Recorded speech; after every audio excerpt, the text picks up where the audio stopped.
Waalaikumsalam warahmatullahi wabarakatuh. Iya, ibu-ibu. Iya, Bu.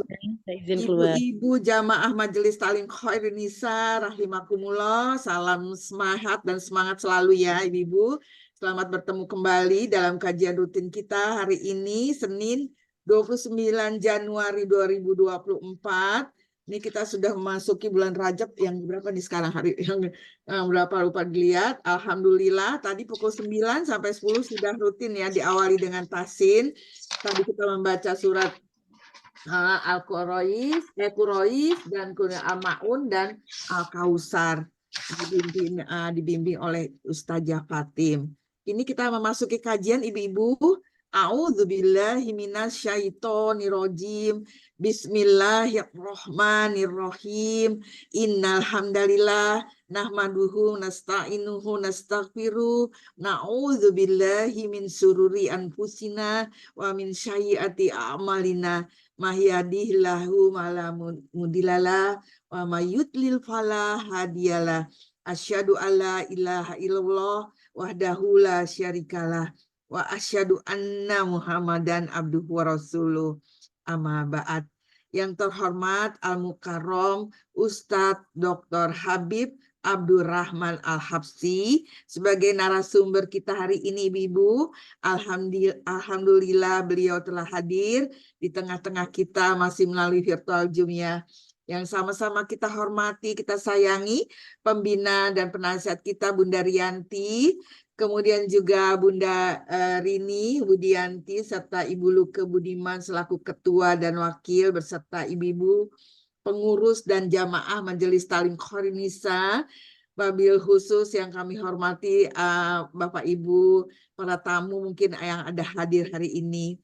Setinggi puji, sedalam syukur hanya milik Allah Azza wa Jalla, pencipta langit dan bumi beserta segala isinya, yang menganugerahkan taufik, hidayah, dan rizkinya yang tiada terhingga sepanjang waktu, termasuk hadirnya kita di majelis ilmu ya di taman surganya Majelis Talim Khairin Nisa saat ini dalam keadaan iman Islam sehat walafiat, tidak kurang suatu apapun.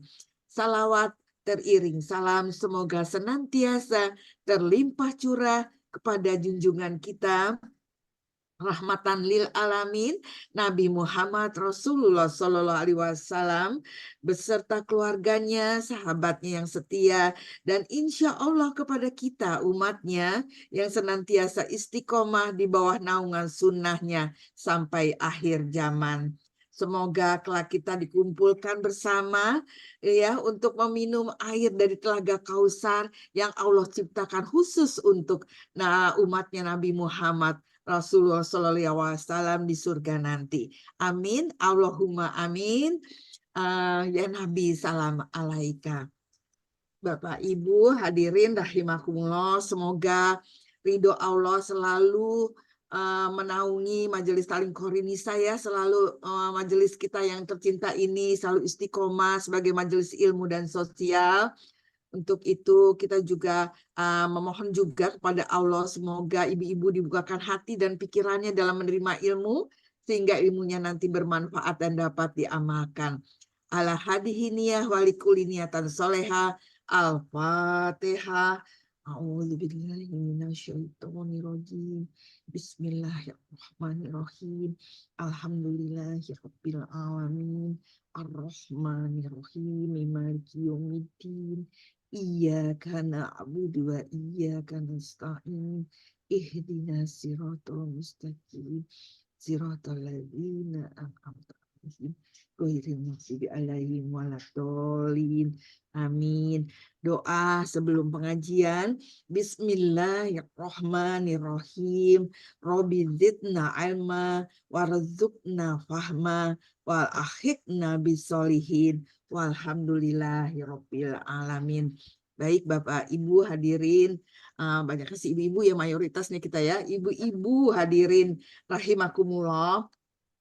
Firman Allah dalam Quran surat Al-Hajj ayat 46 yang artinya maka sesungguhnya bukan mata kepala mereka yang buta, tapi mata hati mereka yang buta. Apabila dalam dirinya terdapat hati yang bersih, maka akan lahirlah akhlak yang terpuji. Dengan hati yang bersih kita dapat mengendalikan diri, hati yang disinari oleh nurnya Allah sehingga baik akhlaknya. Bapak Ibu hadirin rahimakumullah, apa dan bagaimana hubungannya dengan kolbu?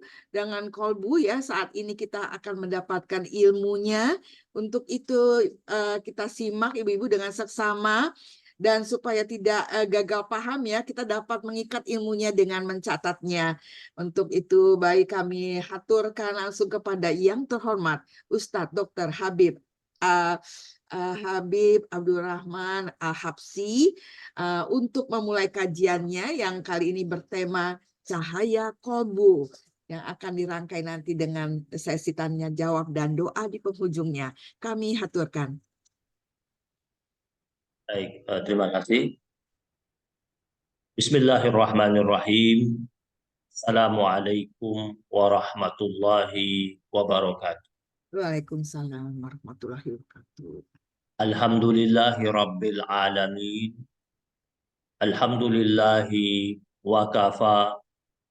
Wassalatu wassalamu ala habibina al-mustafa wa ala alihi wa ashabihi ahli sidqi wal wafa. Allahumma salli wa sallim ala sayyidina Muhammad al-Fatih lima ughliqa wal khatimi lima sabaq nasiril haqqi bil haqq wal hadi ila siratikal mustaqim wa ala alihi haqqa qadrihi wa miqdarihi al-azim. Subhanaka la ilma lana illa ma 'allamtana innaka antal alimul hakim. Allahumma 'allimna ma yanfa'una warzuqna ilman wa arinal haqqa haqqa warzuqna ittiba'ah wa arinal batila batila warzuqna ijtinabah wa adkhilna fi ibadikas salihin. Subuhun kudusun rabbuna wa rabbul malaikati. Jamaah majlis ta'lim, majlis kajian Khairun Nisa yang dimuliakan Allah Subhanahu wa taala. Amin.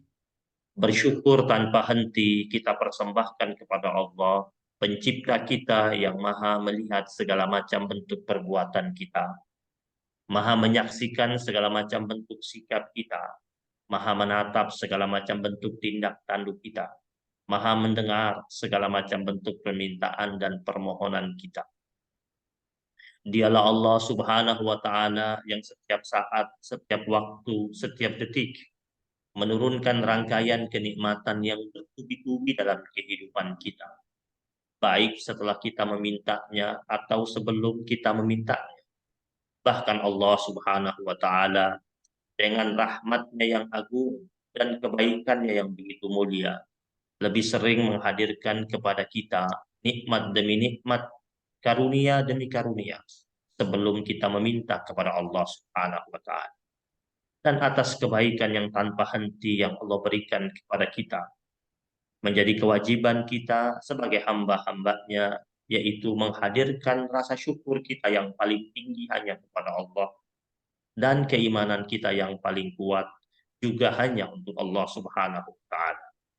Syukur yang tak bertepi, syukur yang tidak ada habis-habisnya, syukur yang dalam setiap untayan kalimat syukur yang kita persembahkan kepada Allah masih membutuhkan ungkapan syukur berikutnya.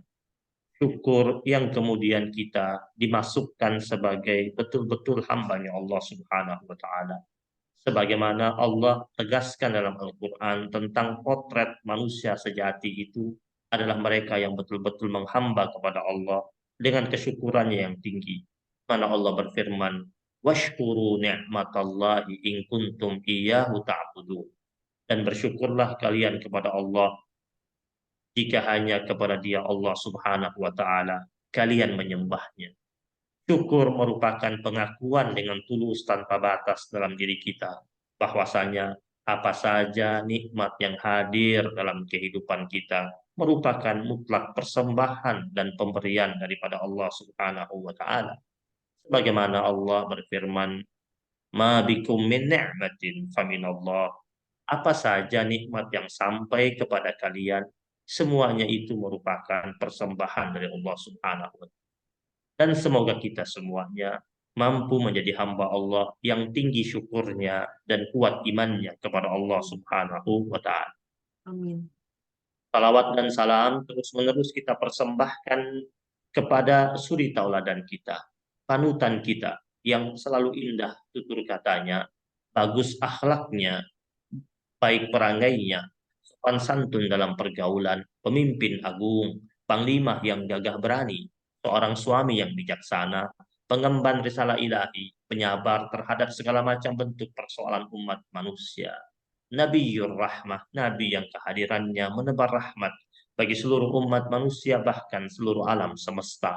Nabi Taubah, Nabi yang mendidik umatnya bagaimana merintis jalan indah taubat kepada Allah Subhanahu wa Ta'ala. Nabiul Huda, Nabi yang membawa hidayah. Kemudian hidayah tersebut ditebarkan kepada seantero penjuru dunia. Baginda Nabi besar Muhammad Sallallahu Alaihi Wasallam. Harapan kita tentu sebagai umatnya, semoga kita mampu dengan serius, sungguh-sungguh, serta kuat mengikuti rekam jejak sunnah-sunnahnya, hingga nanti di yaumil akhir, kita semuanya diperkenankan untuk dihubungkan serta digabungkan bersama rombongannya Rasulullah Sallallahu Alaihi Wasallam.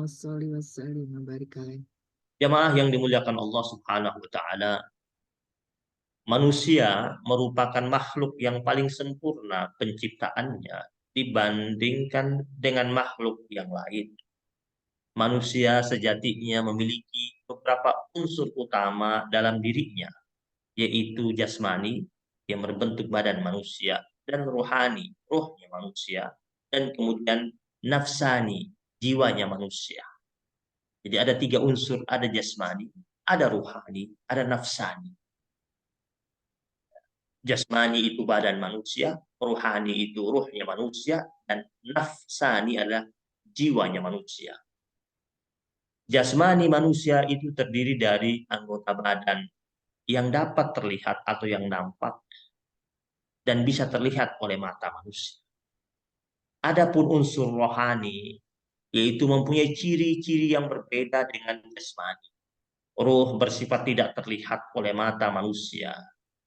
Ruh ini bersifat abstrak.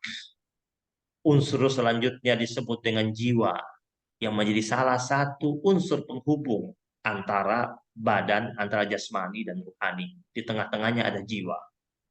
Makanya Allah berfirman, wa nafsi wa ma sawwaha. Demi jiwa dan penyempurnaan penciptaan. Nah, unsur jiwa manusia terbagi menjadi 3. Yaitu ada akal, ada hati, dan ada nafsu. Di antara ketiga unsur jiwa ini, hati bertanggung jawab dalam menolong, mengawal, mengendalikan anggota badan dan jiwa manusia. Islam sebagai pembawa misi rahmatan lil alamin sangat menekankan agar manusia melakukan amanahnya untuk menggerakkan segala potensinya. Karena manusia sejatinya diciptakan untuk menjadi khalifatullah fil ardh, menjadi khalifatullah di atas muka bumi. Amanah ini ialah sebagaimana manusia mampu memahami rahasia ilahi yang disimpan di balik jagat raya ini. Untuk itulah, sebagai makhluk yang paling sempurna di antara makhluk yang lainnya, Allah Subhanahu wa Ta'ala menitipkan akal kepada manusia untuk berpikir, menitipkan hati kepada manusia untuk berbudi, menitipkan jasmani kepada manusia untuk berkreasi, sehingga mampu menemukan rahasia di balik ciptaan Allah Subhanahu wa Ta'ala. Akal manusia akan berfungsi dengan semestinya apabila mendapat rangsangan yang nantinya dari rangsangan tersebut pengetahuan yang didapat oleh akal itu akan diolah oleh akal. Dengan olahan inilah manusia mampu menciptakan ilmu pengetahuan yang akan menjawab semua misteri yang ada di bumi ini. Sedangkan hati manusia berfungsi untuk mengontrol dan mempengaruhi akal manusia untuk selalu senantiasa mengingat akan kekuasaan Allah Subhanahu. Jamaah yang dimuliakan Allah Subhanahu wa taala. Ahli ilmu akhlak dan ahli ilmu tasawuf, ilmu tentang tazkiyatun nafs, tentang pensucian jiwa. Mereka bersepakat bahwa hati manusia sering mengalami sakit karena manusia jauh dari petunjuk dan tuntunan ajaran agama. Sehingga dalam perjalanan hidup manusia itu tidak ada pegangan moral yang dapat dipakai mengendalikan segala perbuatan manusia. Penyakit batin sering disebut dengan maradul qalb. Maradul qalb artinya sakit batinnya, sakit hati. Atau ma'asil qalb atau penyimpangan hati. Atau disebut juga dengan mahlakal qalb atau kehancuran hati. Penyakit ini bisa menyerang manusia dan muncul dengan ditandai oleh kecenderungan manusia lebih asyik melakukan perbuatan buruk atau perbuatan dosa. Sehingga disebut dengan al-fahsya wal munkar. Yaitu penyimpangan syariat karena ia tidak mau melakukan perintah syariat. Misalnya tidak mau sholat, tidak mau mengeluarkan zakat, tidak mau berpuasa, dan lain sebagainya. Sedangkan al-munkar artinya penyimpangan moral. Jadi al-fahsya itu, ya, yaitu penyimpangan syariat, ya, fahsya itu. Penyimpangan syariat. Seperti tidak sholat, tidak zakat. Mungkar, penyimpangan moral atau etika. Mencuri, merampok, memusuhi orang lain, hasut, dengki, dan lain sebagainya. Manusia diciptakan dari unsur tanah dan ruh ilahi melalui proses yang tidak dijelaskan rinciannya, terutama peralihan dari fase kesempurnaan fisik ke fase peniupan ruh ilahi. Sedangkan reproduksi, walaupun dijelaskan tahapan-tahapan secara lebih rinci, namun tahapan tersebut lebih banyak berkaitan dengan unsur tanah dan jasmaninya. Isyarat yang menyangkut unsur spiritual ruhaniyah manusia ditemukan antara lain dalam uraian tentang beberapa terma yang menyangkut potensi spiritual seperti ada namanya qalb, ada namanya nafs, ada namanya roh, ada namanya lub, ada namanya akal, ada namanya fuad, ada namanya sadar. Nah, Al-Imam Al-Hakim At-Tirmidzi, beliau menjabarkan bahwasanya kalbu, hati, sebagai suatu entitas batin yang sempurna dalam jiwa manusia yang berfungsi untuk mencapai ma'rifatullah, yaitu pendekatan kepada Allah Subhanahu wa taala. Kata Imam At-Tirmidzi, kalbu ini mencakup segala macam daya batin yang dimiliki manusia untuk mencapai derajat muqarrabin. Apa itu muqarrabin? Orang-orang yang dekat, orang-orang yang intim, orang-orang yang dapat menghayati dengan sempurna kepada nilai tauhid. Di dalam Al-Quran dan Sunnah banyak disebut kata qalb, yang mana jika dipahami secara anatomis, dinilai banyak pihak itu untuk dikritisi apakah masing-masing, apakah itu qalbun itu jantung, apakah qalbun itu hati. Maka dalam kitab fikih, ya, kedokteran, al-fiqh tibbi, dalam kitab fikih tentang kedokteran yang kontemporer itu dijelaskan bahwasanya kalbu itu jika diartikan secara metaforis sering diterjemahkan dengan kata hati, yakni dalam artian emosi dan perasaan. Namun apabila diterjemahkan kembali secara literal dalam bahasa Arab, akan kita dapati ada kata kabid dalam bahasa Arab, kabidun, yang secara anatomis berarti organ hati, liver. Oleh karena itu, apa yang dimaksudkan dalam kalbu dalam artian terminologis adalah sebagai suatu organ di tubuh manusia yang memiliki fungsi rasio dan psikologis sekaligus. Bahkan kalbu ini sering disebut sebagai ukuran hidup dan matinya seseorang. Para ahli bahasa sejak dahulu, mereka sudah mengartikan kalbu bukan di definisi fisik, Maka ada pernyataan dari beberapa ulama seperti al-qalbu tahwilu syai'aini. Kalbu itu mengubah sesuatu dari bentuknya yang asal. Para ulama, ahli tafsir, ahli hadis mengungkapkan bahwasanya kalbu bukan berarti jantung yang berdenyut dalam dada. Kalbu itu disebut sebagai makna kesadaran akal. Sebagaimana Imam Al-Ghazali rahimahullah pernah mengatakan, kalbu itu memiliki dua pengertian.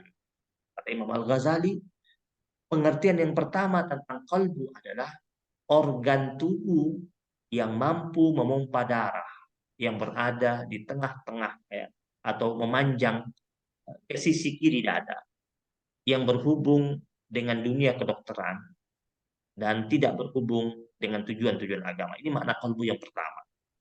Nah, kalbu pada pengertian ini jantung.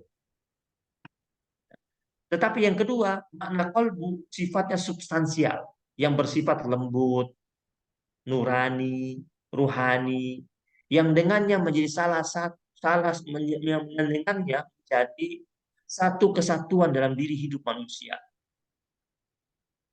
Nah, kalbu inilah yang kata Imam Al-Ghazali disebut hati. Hatilah yang memahami, yang mengetahui, yang dapat memberi perintah. Kalbu ini berfungsi sebagai pemandu. Kalbu berfungsi sebagai pengontrol, pengendali bagi jiwa manusia. Apabila kalbu, hati itu berfungsi secara baik, maka semua perbuatan manusia akan menjadi baik dan sesuai dengan fitrahnya.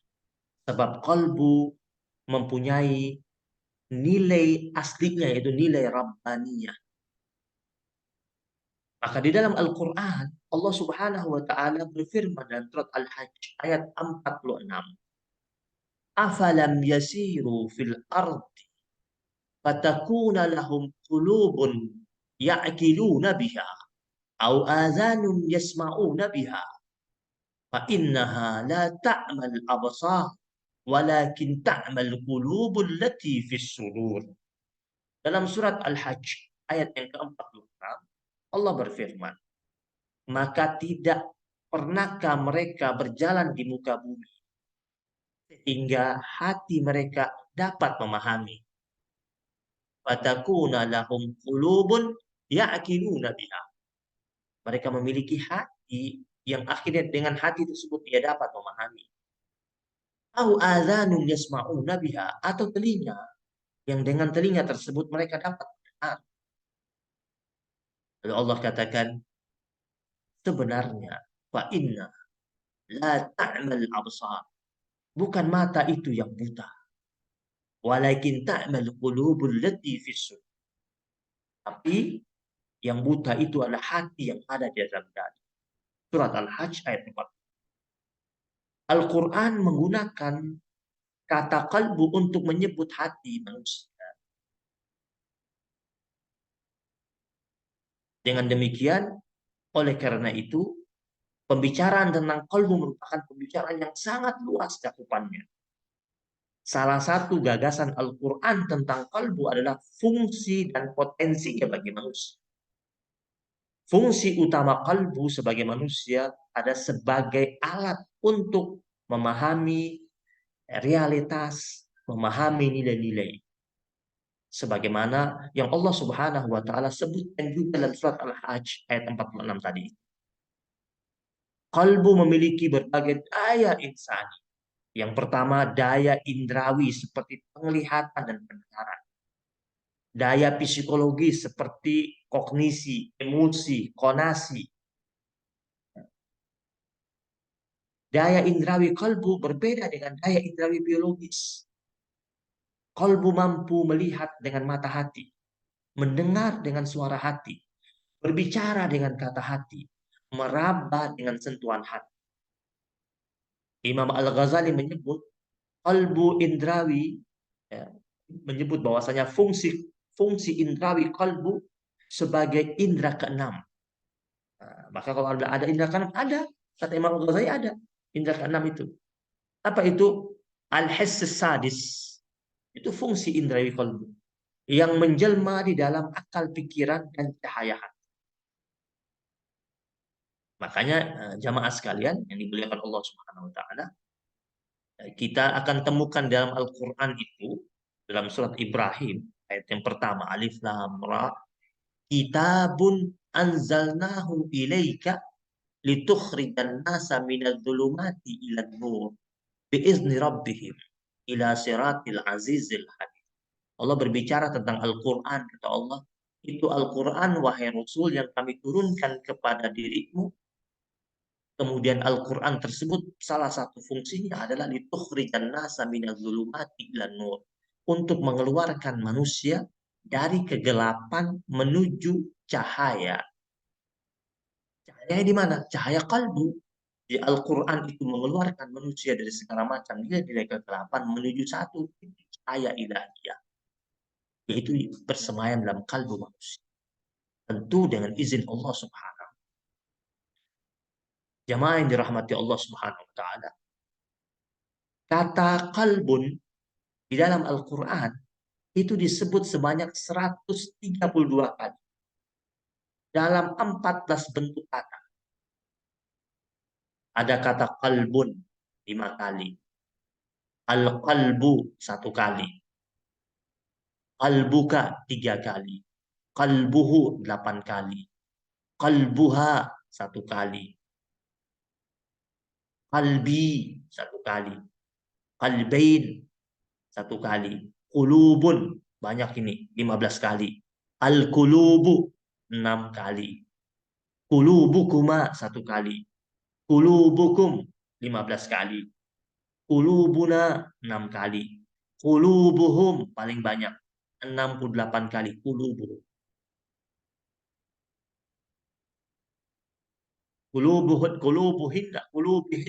Qulubihinna ada 1 kali. Nah, dalam Al-Quran Allah Subhanahu wa taala menyebut hati dengan bentuk jamak. Dalam surat Al-Baqarah ayat yang ke-7. Khatamallahu ala qulubihim wa ala sam'ihim wa ala absarihim ghishawatu wa lahum azabun azim. Allah telah mengunci hati dan pendengaran mereka. Khatamallahu ala qulubihim. Jamak itu. Allah mengunci hati mereka. Pendengaran mereka. Wa ala sam'ihim. Wa ala absarihim. Penglihatan mereka. Semua tertutup. Ghishawah. Wa lahum azabun azim. Dan mereka mendapat azab yang berat. Surat Al-Alaq diawali dengan perintah membaca dan diakhiri dengan perintah sujud. Dari hal ini tersimpan 3 di antara sumber ilmu, yaitu pendengaran, penglihatan, dan hati. Karena gagasan-gagasan baru dihasilkan dari 3 ini. Semua gagasan baru dihasilkan dengan 3 ini. Pendengaran, penglihatan, dan hati. Hati adalah tempat terbentuknya ilmu-ilmu dan pikiran manusia. Karena itu Allah Subhanahu wa taala mengutus malaikat Jibril untuk menurunkan wahyu ke dalam hati Nabi Muhammad SAW. Sebagaimana yang Allah Subhanahu wa taala firmankan dalam surat Asy-Syu'ara ayat 193 sampai 194. Nazala bihir ruhul amin ala qalbika litakuna minal munzirin. Yang dibawa turun oleh Ar-Ruh Al-Amin, yaitu Jibril. Wahyu Allah itu. Kemudian ala qalbika, dibawa oleh Jibril langsung masuk ke dalam hatimu wahai Muhammad, agar engkau termasuk orang yang memberikan. Asy-Syu'ara 193 194. Karena itu pula hati sejatinya mengetahui petunjuk dan hidayah. Dengan hati tersebut manusia dibimbing menuju ma'rifatullah dan cahaya Islam. Kemudian Allah Subhanahu wa taala melalui malaikat Jibril menyampaikan ilmu kepada Rasulullah sallallahu alaihi wasallam, yaitu di dalam hati beliau sallallahu alaihi wasallam. Maka hati dalam ayat Allah Subhanahu wa taala yang tadi dalam surat Al-Baqarah ayat yang ke-7, Allah mengatakan mengunci hati mereka, berarti bahwa tempat ilmu adalah hati. Ya. Tempat ilmu itu di hati.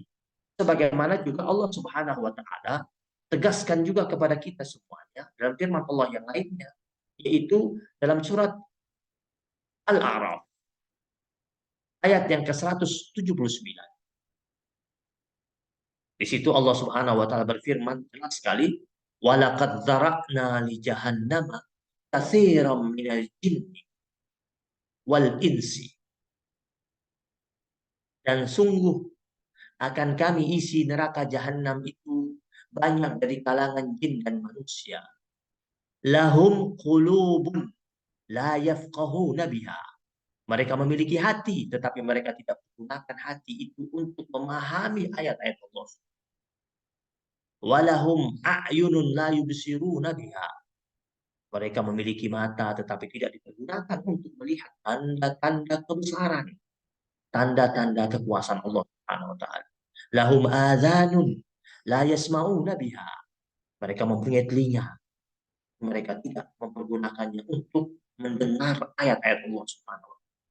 Ulaika kal an'am bal hum adall. Mereka itu kata Allah seperti binatang ternak saja kalau begitu.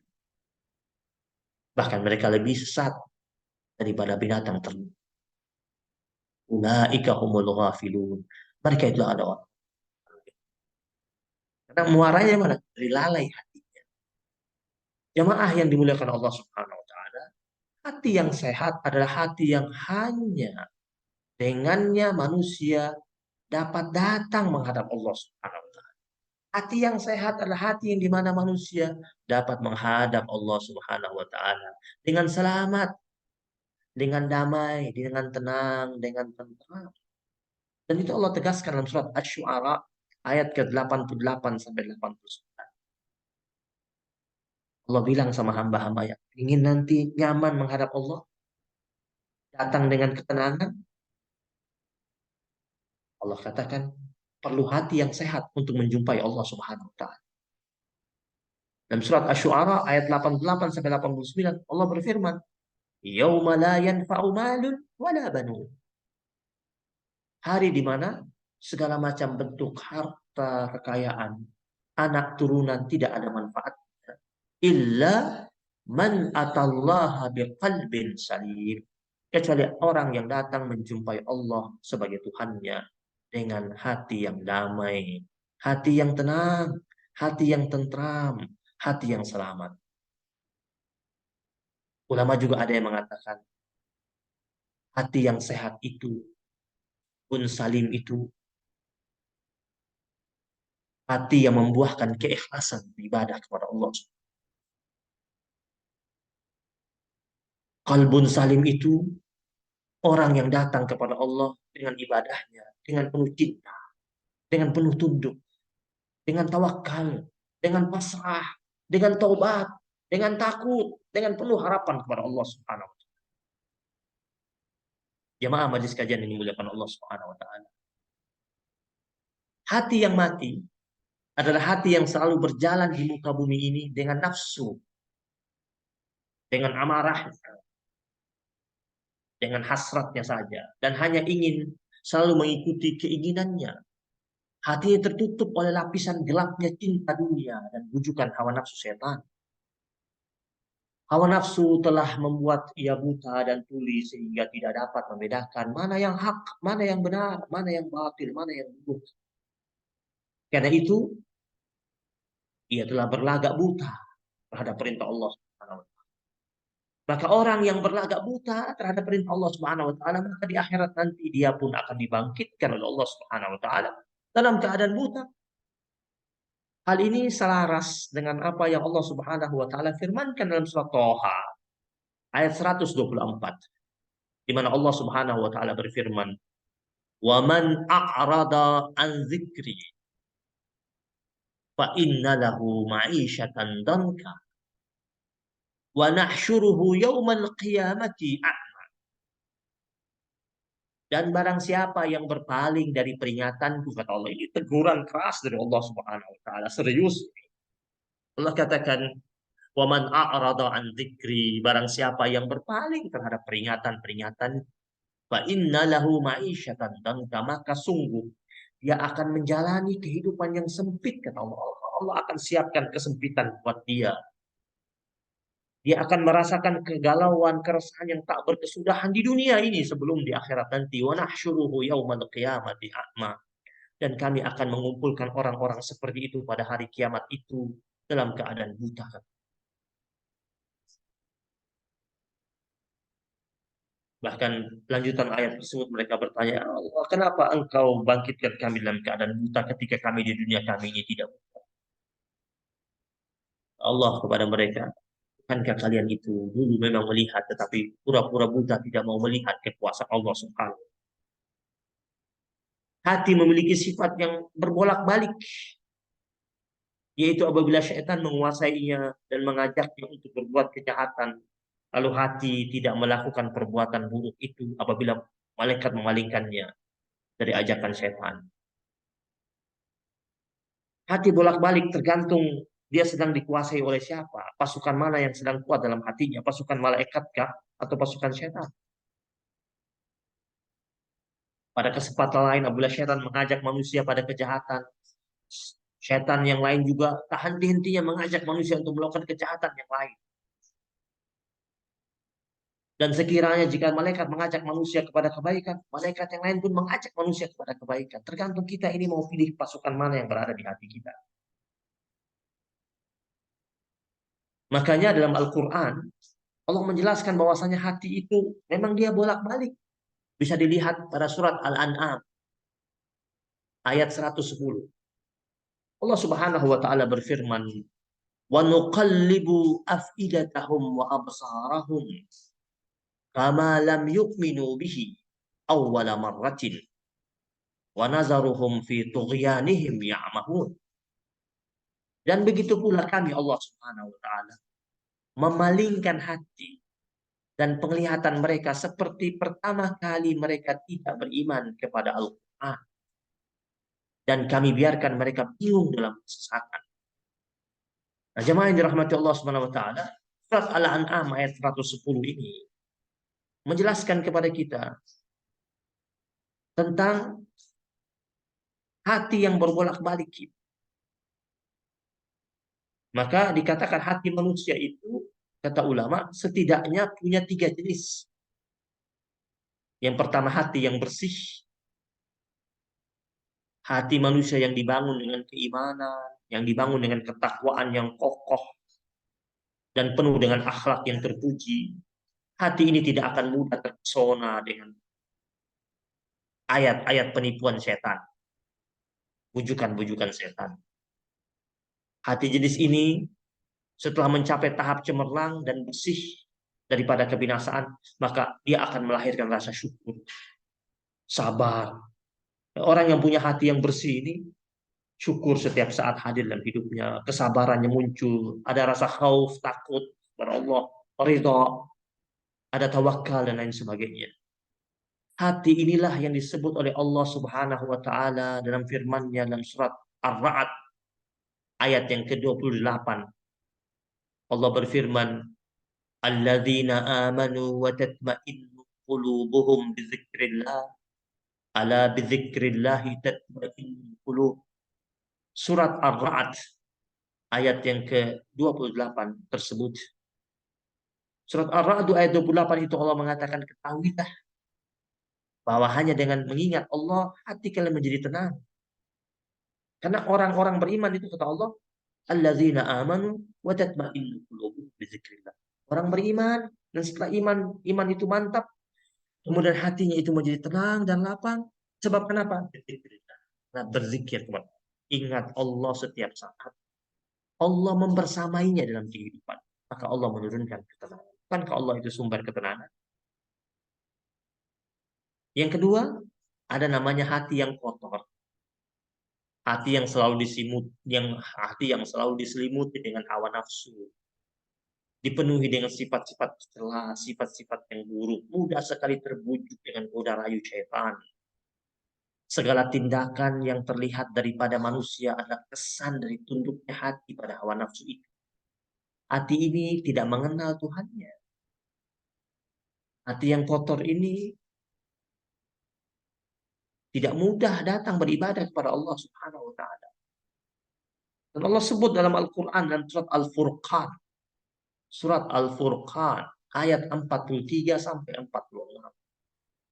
Di mana Allah berfirman, "Ara'aita man ittakhadha ilaha hawa afa anta takunu alaihi wakilan am tahsabu anna aktsarahum yasma'una aw ya'qilun inhum illa kal an'am bal hum adallu sabila."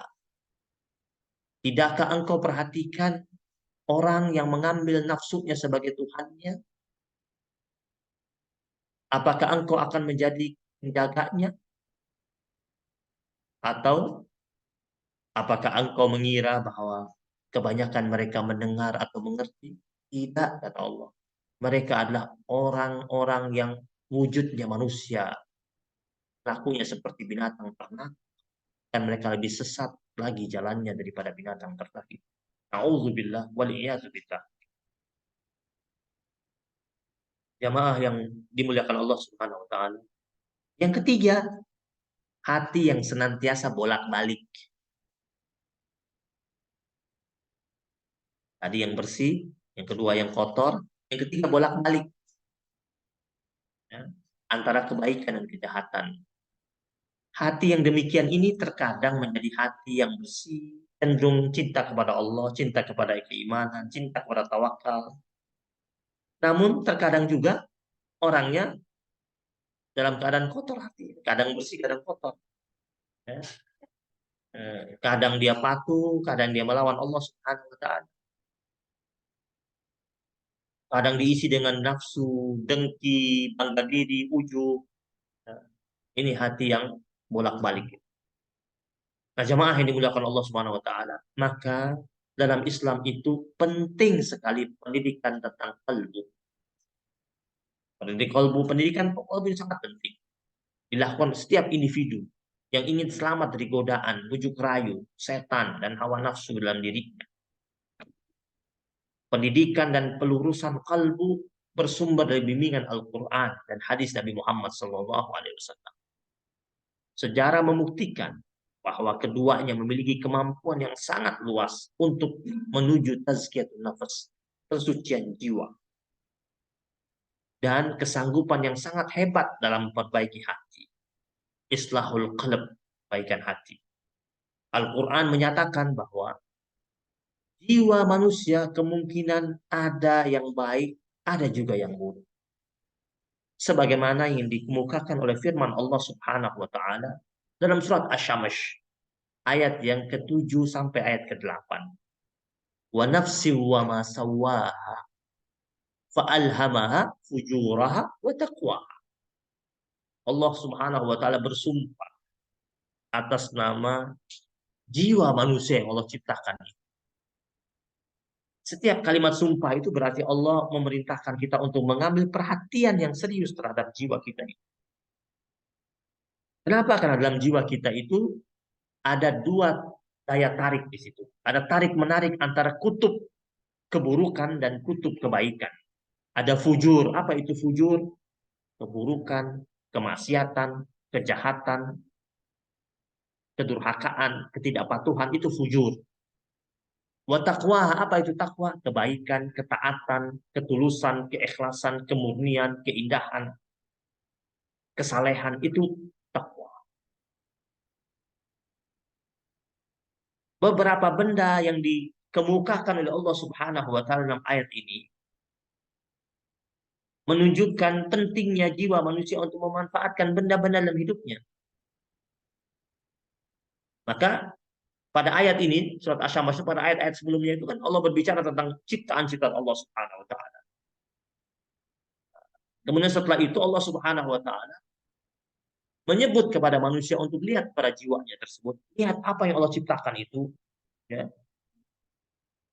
tentang langit, tentang bumi, kemudian tentang siang dan malam,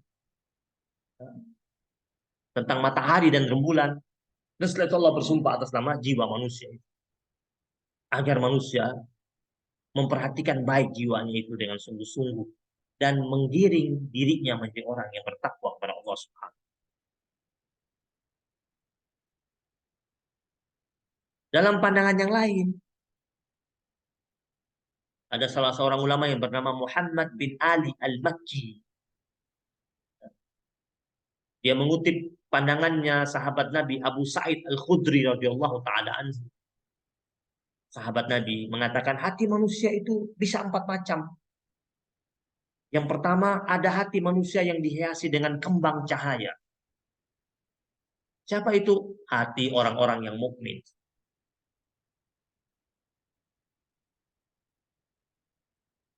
Dihiasi dengan kembang cahaya.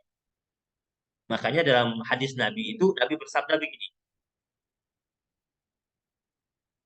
Inna nura idza dakhalal qalba infasaha wan syarah. Sesungguhnya cahaya Allah itu jika masuk ke dalam hati manusia, maka manusia itu hatinya akan terbuka dan menjadi lapang.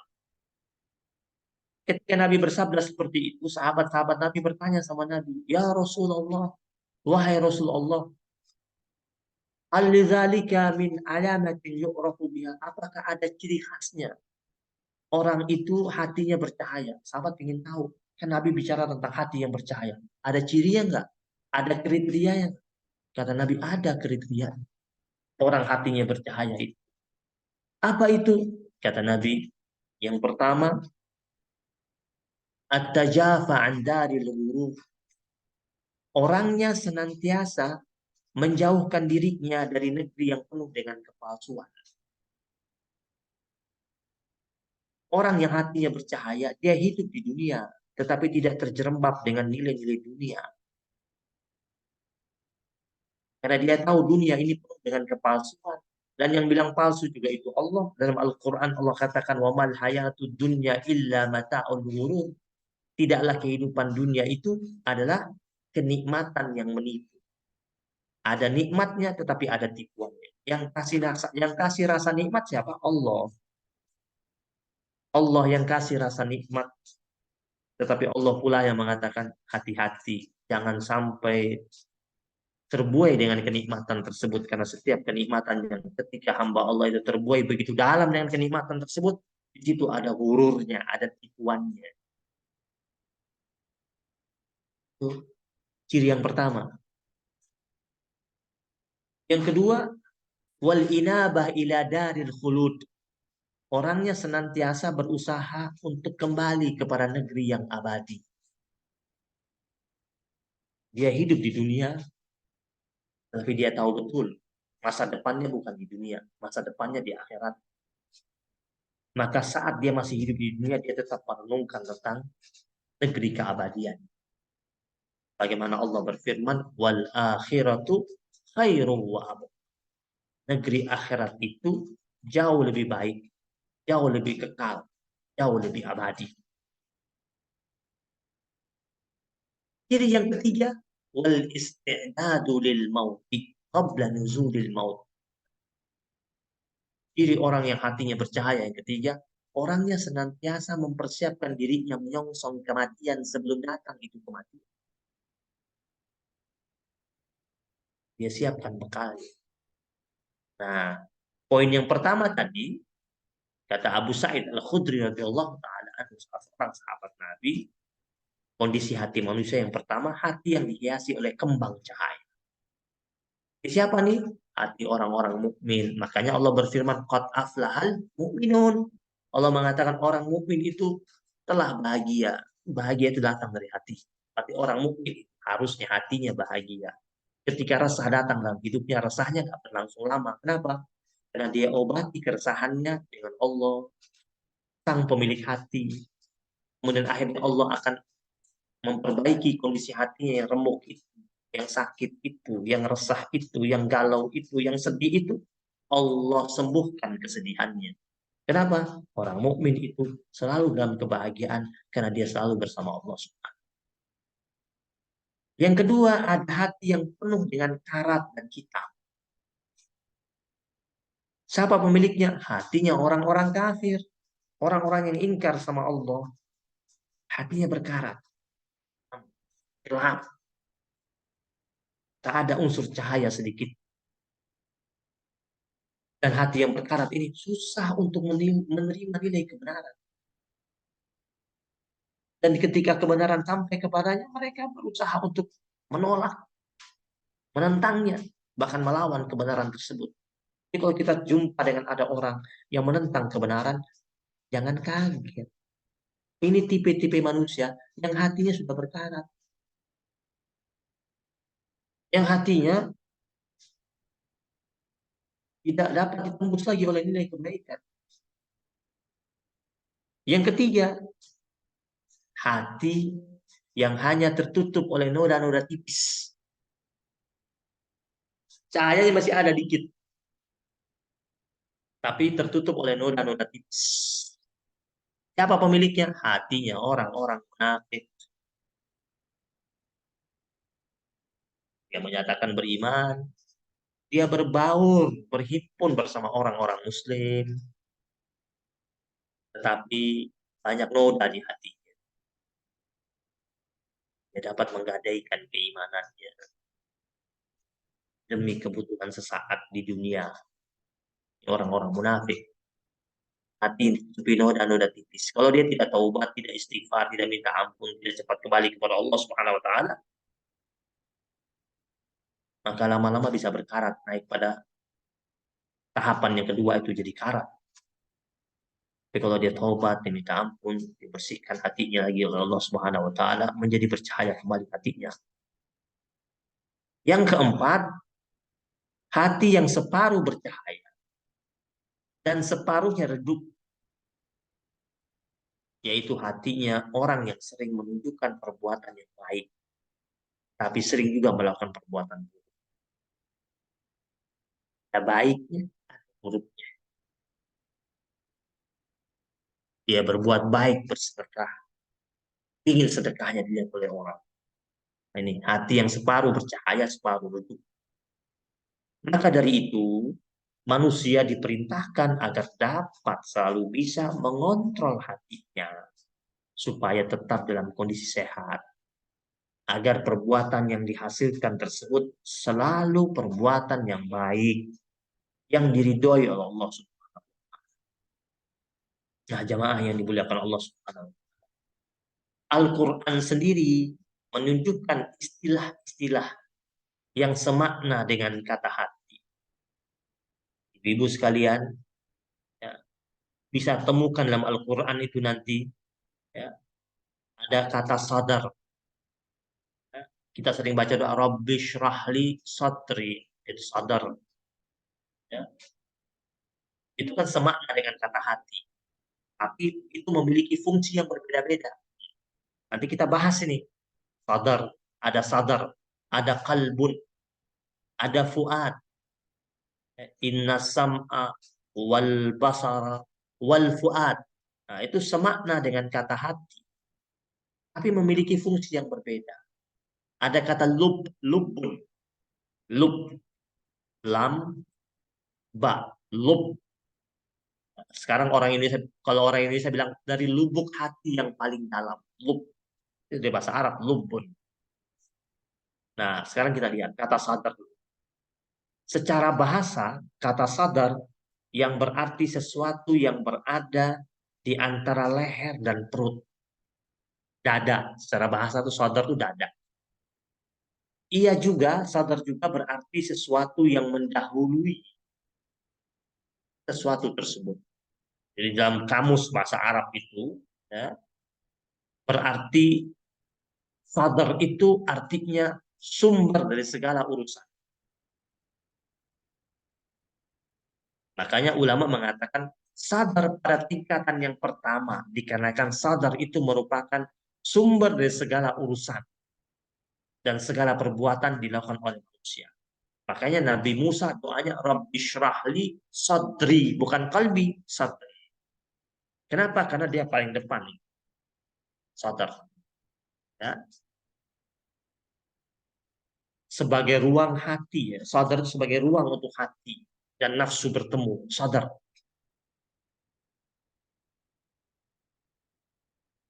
Maka ya, jika sadar ini diibaratkan sebagai sebuah kerajaan, maka sadar merupakan tempat bermusyawarahnya raja dan para pejabat-pejabatnya.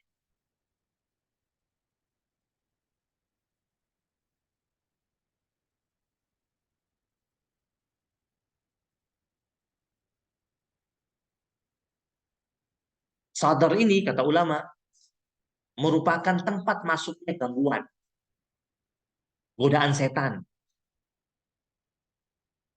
penyakit-penyakit yang menjangkit manusia, terutama penyakit-penyakit aspek kolbu. Masuknya dalam mana? Dalam sadar. Nabi Musa bilang, Rabbi syrahli, aduhai Tuhanku, lapangkanlah dada. Sadar itu juga, kata ulama, tempat bersemayamnya perasaan iri, syahwat manusia, harapan dan keinginan. Ya.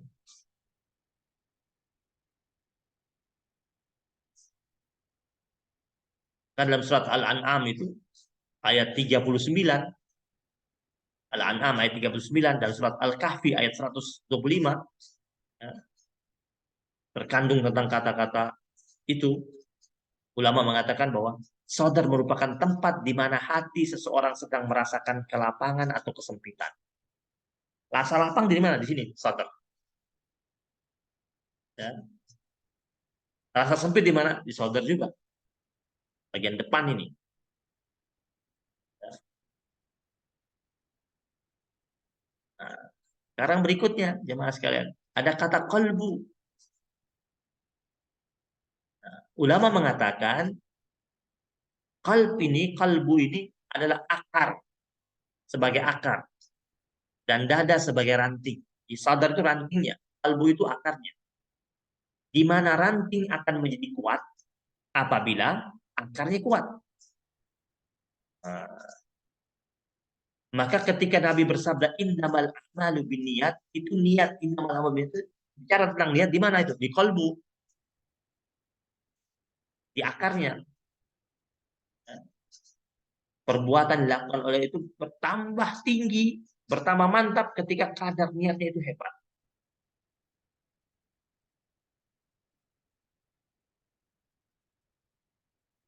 Lalu berikutnya jamaah yang dirahmati Allah Subhanahu wa taala.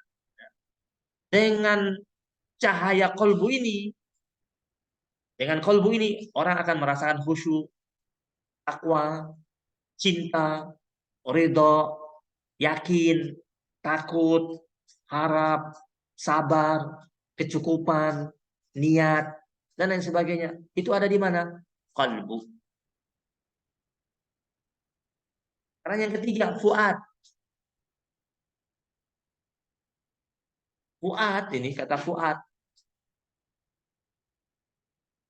sama kata kalbu itu memiliki arti atau makna yang sama sebagai tempat penglihatan batin. Namun fungsinya, secara fungsionalnya tetap beda. Fuad dan kalbu. Fuad itu merupakan tempat ru'yah batiniyah. Melihat dengan cara batin itu fuad.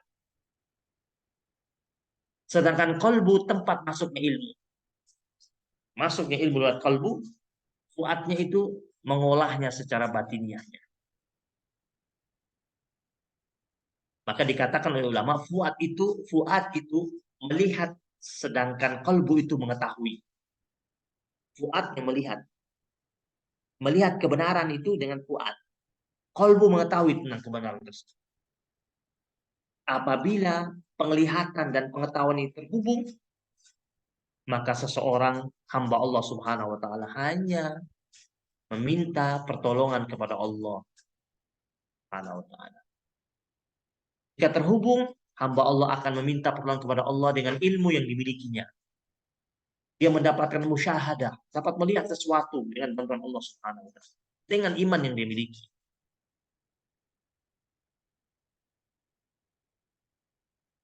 Kemudian jamaah yang dirahmati Allah Subhanahu wa taala, Yang berikutnya, setelah fuad ada kata lub. Nah, secara bahasa, lub ini ada kata lab. Lubban bil makan. Berdiam di dalam. Ini adalah tempat yang paling dalam. Paling bawah. Yang sering kita sebut dengan hati nurani. Adalah hati nurani. Itu lub itu. Ya. Jadi, yang tertanam begitu dalam. Yang dimulakan Allah Subhanahu wa Ta'ala. Rasulullah Shallallahu Alaihi Wasallam mengingatkan kita tadi dalam riwayat hadis bahwasanya orang yang hatinya itu dimasuki oleh cahaya Allah. Artinya orang yang dalam hatinya itu dimasuki oleh hidayah dari Allah. Ini sebenarnya dari lahir itu sudah Allah kasih bekal, ada modal bekas cahaya Allah. Makanya dikatakan kullu mauludin yuladu al fitrah. Setiap bayi yang dilahirkan itu dilahirkan dalam keadaan fitrah. Kenapa dikatakan fitrah? Karena semua bayi yang lahir itu dia hatinya sudah ada seberkas cahaya ilahiyah, maka mereka suci. Tapi setelah itu mereka hidup di bumi Allah, kemudian tarikan duniawi yang bermacam-macam datang sini berganti kepada mereka, hingga akhirnya hati mereka yang tadinya itu bersih dan bercahaya mulai tercemari dengan nokta-nokta rusak. Makanya ada riwayat hadis kan Nabi katakan setiap hamba Allah itu ketika dia berbuat dosa, maka dalam hatinya itu ada namanya nuktaton sauda. Jadi ada nokta hitam yang bersemayam di hatinya. Lalu kalau nokta-nokta hitam itu yang bersemayam di hatinya tidak cepat-cepat diobati, dibersihkan dengan cara beristighfar dan bertobat kepada Allah, lama-lama semakin banyak dan akhirnya menggelapkan hati. Dan tentu hamba Allah yang beriman ingin agar hati tetap bercahaya. Dan ingin menjemput cahaya hatinya itu dengan ketaatan dan kepatuhan kepada Allah. Caranya seperti apa? Itu tadi Nabi katakan, 3 itu. At-tajafa an daril ghurur. Orangnya senantiasa menjauhkan dirinya dari negeri yang palsu. Artinya dia hidup di dunia, tapi dia tidak terjerembab dengan dunia. Dia hidup di dunia tetapi dia tidak menjadi budaknya dunia. Karena memang dunia ini penuh dengan kepalsuan. Tampilan kita kan banyak palsu. Ya. Banyak orang pasang foto bukan aslinya. Bukan gambarnya. Pasang foto tapi sudah diedit. Umur 65 tahun tapi kelihatan seperti 25 tahun. Edit. Matanya saya bisa dibikin jadi biru. Mukanya lebih muda daripada cucunya. Dunia. Ya. Makanya kenapa Allah ingatkan kita dalam firman-Nya wa mal hayatud dunya illa mata'ul ghurur. Tidaklah kehidupan dunia ada kenikmatan yang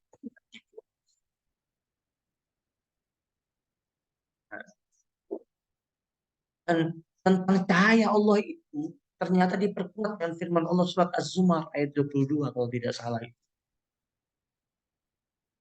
Di mana Allah Subhanahu wa taala berfirman, "Afaman syarahallahu sadrahu lil Islam fahuwa ala nurim min rabbih." Allah menjelaskan tentang orang-orang hamba-hamba Allah yang hatinya Allah Subhanahu wa taala lapangkan untuk menerima nilai-nilai keislaman, untuk patuh terhadap rambu-rambu ilahiyah. Orang itu kata Allah, fahuwa ala nurim min rabbih. Orang tersebut berada di atas cahaya dari Tuhan.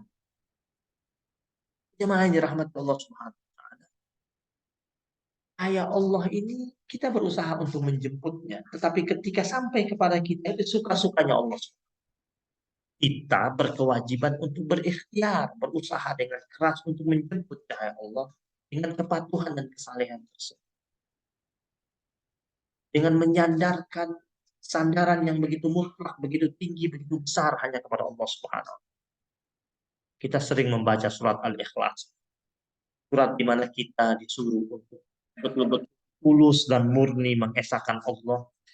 Surat di mana kita diperintahkan agar betul-betul serius bersandar hanya kepada Allah. Allahus Samad. Allah tempat bersandar, Allah tempat bergantung, jamaah sekalian. Huwallazi yasmudu ilaihil hajat. Dialah Allah Subhanahu wa taala di mana segala macam bentuk hajat, keinginan, kebutuhan disandarkan.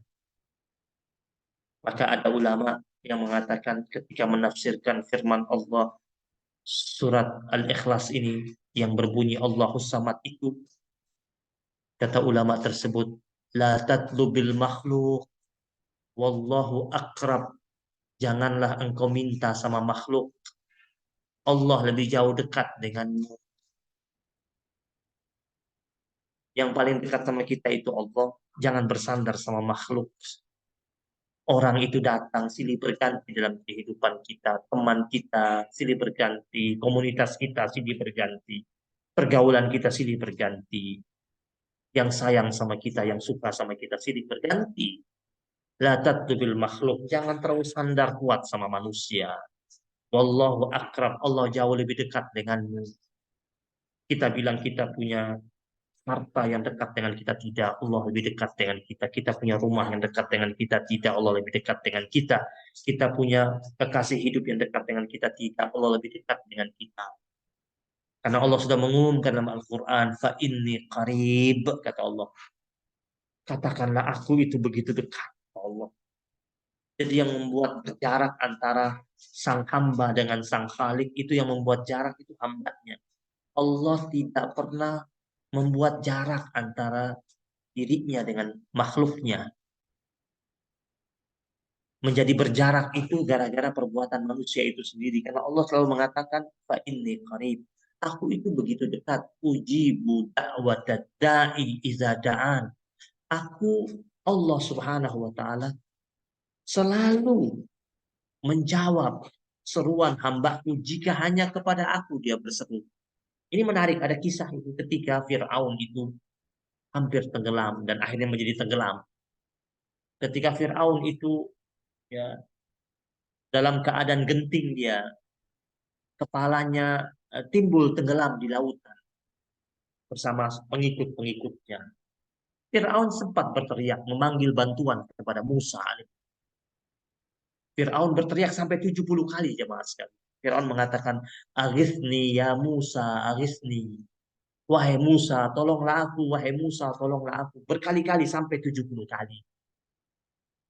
Tapi Nabi Musa hanya mampu menatap dari kejauhan dari tepian pantai tanpa mampu menolongnya. Musa bahkan takjub dan kaget dengan apa yang Allah perbuat kepada Fir'aun. Tidak menyangka Musa akan seperti itu yang dialami oleh Fir'aun. Segala macam bentuk kekuasaan dan kerajaannya lenyap dengan seketika dan habis seketika itu dengan kekuasaan Allah Subhanahu wa taala. Dan akhirnya tenggelamlah Fir'aun itu bersama pengikut-pengikutnya. Lalu setelah itu Allah berfirman kepada Musa alaihissalam, "Ya Musa, Fir'aun itu ketika akan tenggelam, kepalanya timbul tenggelam di tengah lautan sambil berteriak kepada engkau, meminta bantuan kepada Musa, 70 kali dia memanggilmu dan mengatakan, Aghithni ya Musa, Aghithni ya Musa. Wahai Musa, tolong aku, wahai Musa, tolong aku." Lalu Allah berfirman kepada Musa, "Wahai Musa, jika tadi yang dia panggil aku." Lihat betapa baiknya Allah. Allah bilang, "Wahai Musa, jika tadi yang dia panggil bukan engkau, yang dia panggil aku, yang dia minta tolong aku. Jika dia panggil aku, wahai Tuhannya Musa, tolong aku." Satu kali saja. Nggak usah sampai 70 kali, kata Allah. Satu kali saja dia panggil, wahai Tuhannya Musa, tolong aku. Lawajadani qaribum mujib, kata Allah. Maka dia, Fir'aun, akan dapati aku sebagai Tuhannya yang qaribun mujib, yang begitu dekat dengannya dan menjawab seruannya. Makanya Allah katakan, fa inni qarib ujibu da'watad da'i idza da'an. Aku Allah begitu dekat, begitu rapat dengan hamba. dan aku menjawab seruan hamba-hamba. Jika iza da'an, hanya kepada aku Allah yang la tatlubil makhluk. Jangan minta, jangan berharap, jangan bersandar kepada Allah. Wallahu a'lam. In tatlubil makhluk tat'ab.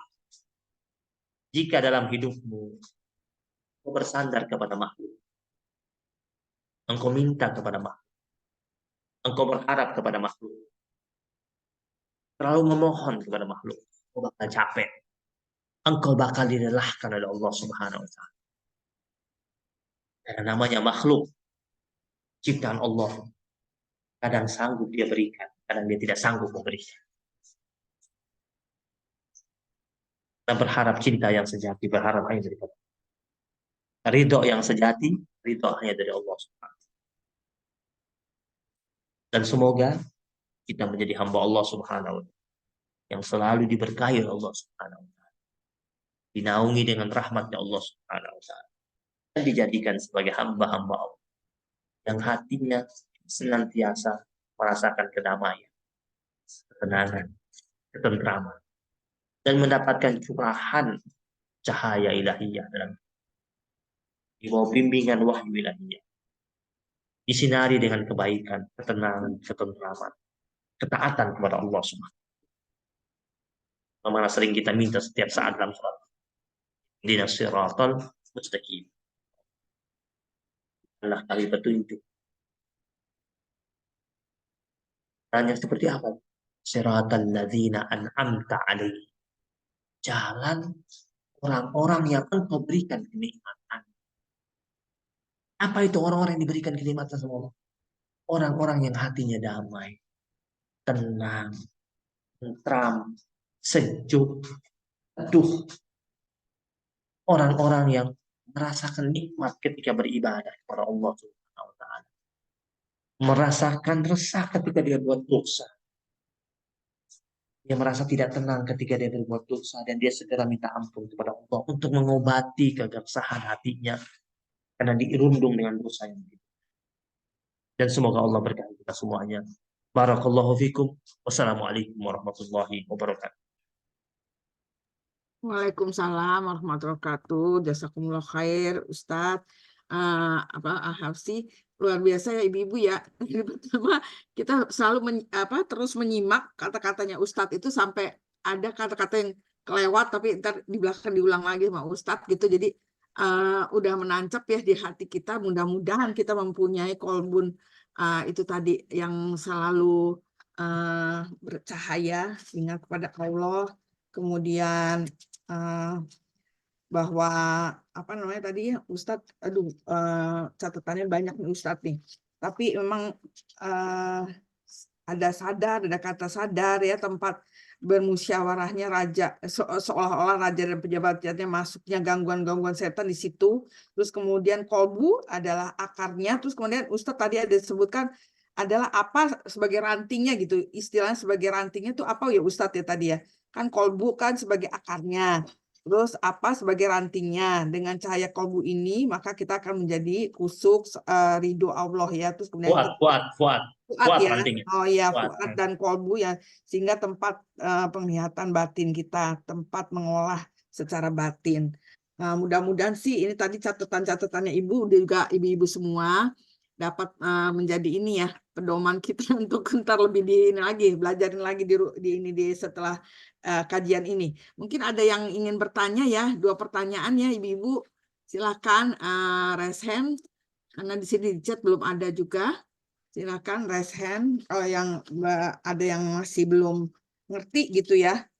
Emang ini tadi Ustadz terus terang padat sekali kalau menurut saya ya itunya ya tentang kolbu kita ini dimulai dengan 3 jenis kolbu di dalam hati kita ini, bahwa yang ada yang bersih, kemudian juga yang bersih itu selalu mengingat Allah ya, hati menjadi tenang, kemudian hati yang kotor dikuasai dengan sifat-sifat buruk ya, di kehidupan kita ini selalu silih berganti sih kadang-kadang ya ibu-ibu ya.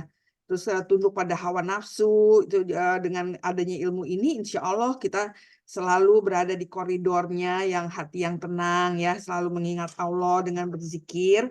Kemudian hati yang senantiasa bolak-balik antara baik dan suka sesat gitu ya, patuh kadang-kadang tidak patuh. Itu sebagai manusia mungkin untuk kita konsisten ya, apa namanya, istiqomah ya Ustadz. Kita mesti selalu berzikir, ingat Allah gitu ya kali Ustadz ya, supaya kita bisa terpelihara hatinya, kolbunya.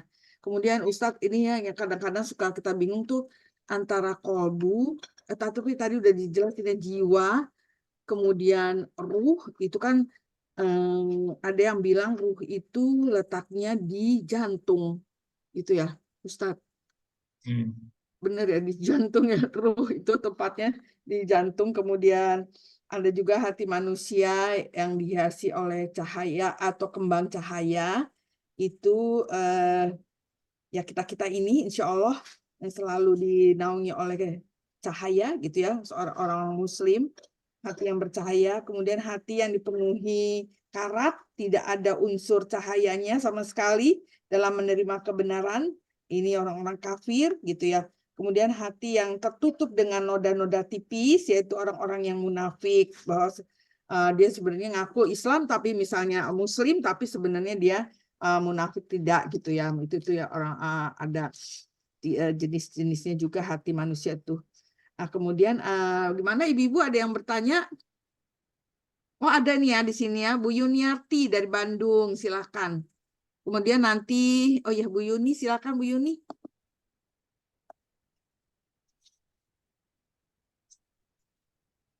Bu Yuni di unmute dulu.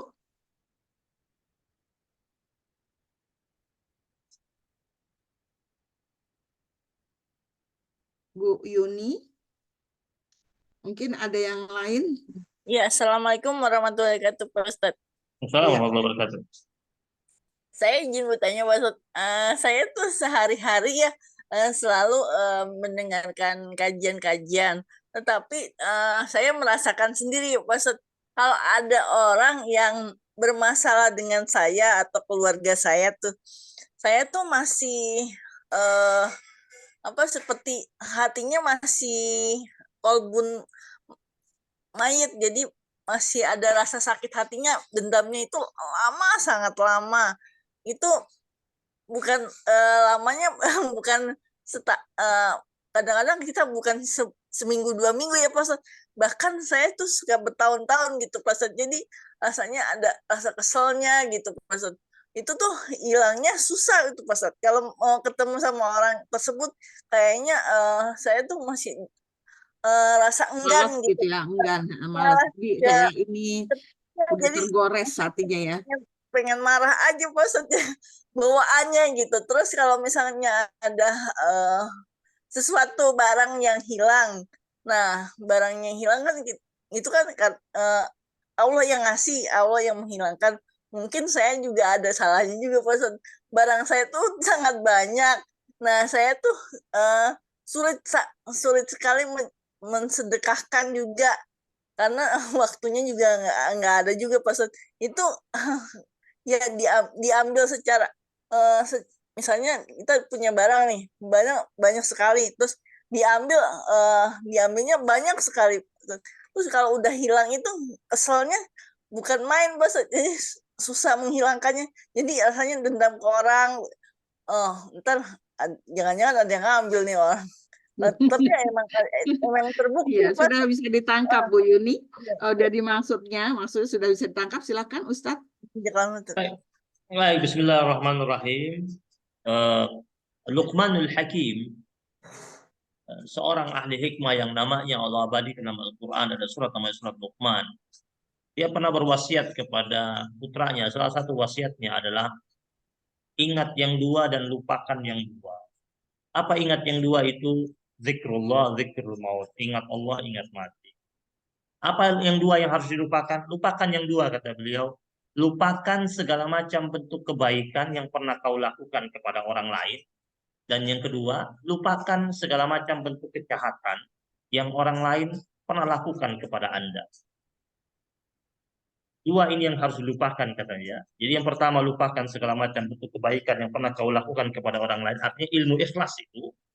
Kemudian lupakan segala macam bentuk kejahatan yang pernah orang lain lakukan kepada Anda, berarti untuk menyingkirkan sifat dendam.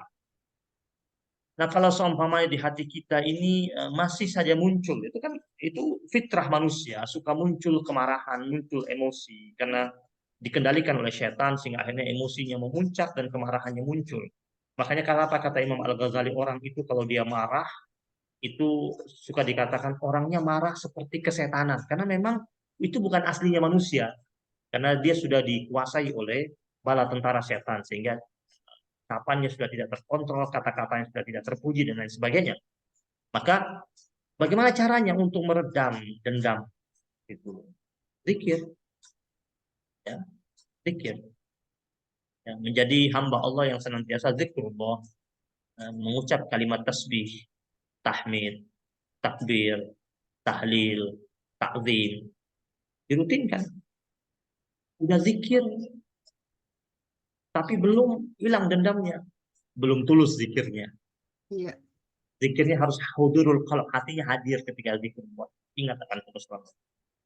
Kemudian ada lagi yang lain apa? Berwudu dengan wudu yang sempurna. Lalu sholat sunnah hajat 2 rakaat. Memohon kepada Allah Subhanahu wa taala, ya Allah, saya punya sifat yang tidak baik ini. Tolong angkat sifat yang tidak baik. Allah, Engkau muqallibal qulub. Allah ini kan muqallibal qulub, yang membolak-balikan hati. Ya muqallibal qulub, tsabbit qulubana ala dinik wa ta'atik. Ya Allah, tetapkanlah hati kami ini, mantapkanlah hati kami untuk senantiasa berada pada agamamu ya Allah dan ketaatan pada.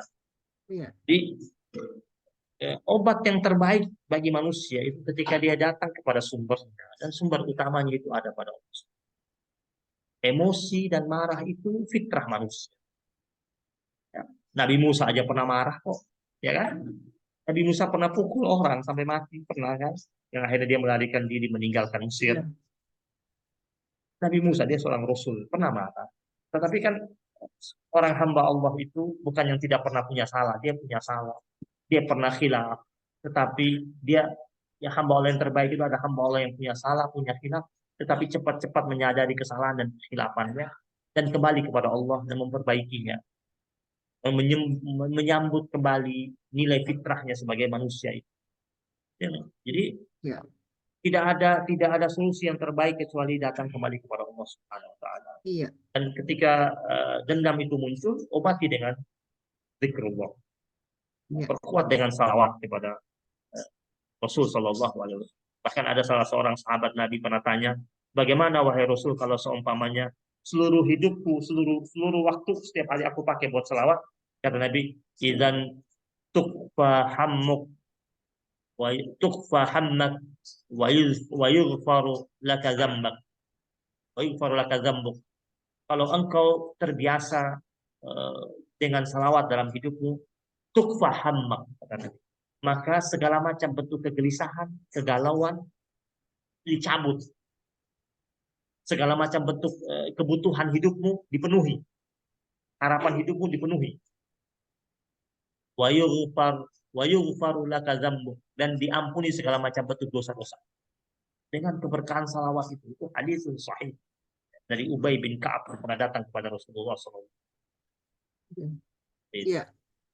Ya memang ini ya Ustadz, kadang-kadang kita juga harus ini juga bahwa kesadaran itu ya, kesadaran di dalam diri kita itu yang harus terus selalu kita jaga, yaitu tadi ya dengan mungkin juga bersyukur ya Ustadz ya. Bersyukur Ya. itu kan dengan kita memiliki kolbun sakirun itu selalu bersyukur apapun yang datang kepada kita itu bukan kebetulan, tetapi itu adalah suatu hikmah dari Allah kepada kita. Jadi kita petik hikmahnya dan kita selalu berada di jalurnya. Tadi kata Ustadz, lalu kalau misalnya kita tadi kayak Bu Yuni, kita kesel, dengki, dendam itu manusiawi, fitrah. Tetapi kita kembali pada Allah dengan zikrullah, selalu mengingat Allah, karena sholat juga sebenarnya mengingat Allah ya 5 kali, belum lagi sunah-sunahnya tuh.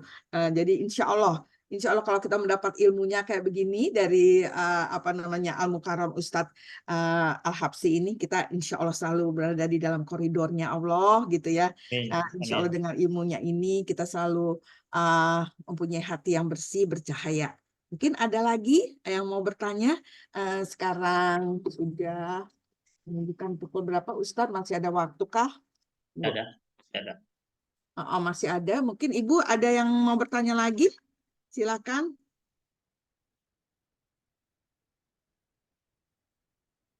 memang kadang-kadang nih kita ini ya Ustadz ya, naik Iya nih. turun ya. Ya silakan.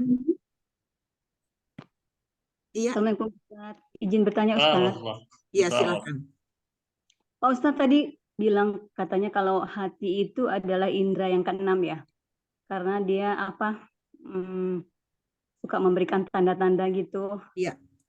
Nah, terus kalau misalkan nih kita punya anak atau punya orang tua ya Ustadz, kadang-kadang kita merasa anak atau orang tua kan nggak memberi kabar yang jauh di sana, sakit gitu. Kita itu ada perasaan, nih kayaknya ada rasa nggak enak nih, kenapa ya ini, apa ada sesuatu gitu ya. Jadi hati ini seperti memberi petunjuk bahwa ada sesuatu yang terjadi di sana gitu dengan keluarga kita.